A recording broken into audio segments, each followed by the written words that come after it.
రాకూడదని సెకీ ఒప్పందం రాష్ట్రంలో విద్యుత్ డిమాండ్ పెరుగుతుందని చెప్పిన ఏపీఆర్సీ ఏపీలో డిమాండ్ ఉంటుందని సెంట్రల్ ఎలక్ట్రిసిటీ అథారిటీ స్పష్టీకరణ సెకీ ఒప్పందానికి ఆమోదం తెలుపుతూ ఇవే విషయాలను ప్రస్తావించిన ఏపీఆర్సీ దీర్ఘకాలిక డిమాండ్కి అనుగుణంగా సెకీ విద్యుత్ తీసుకోవడం సమంజసమేనని వెల్లడి.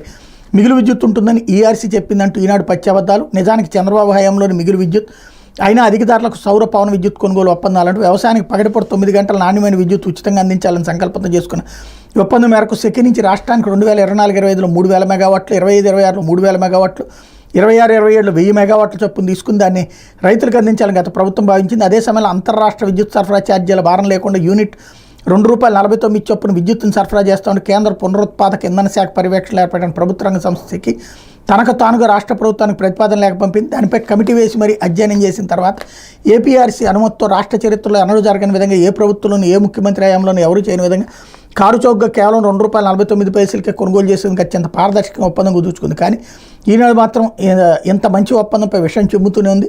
రాష్ట్రంలో రోజు రోజుకి విద్యుత్ డిమాండ్ పెరుగుతున్నటువంటి సందర్భంలో ఇదంతా వాస్తవం అన్నటువంటిది హైలైట్ చేసుకొచ్చింది సాక్షి.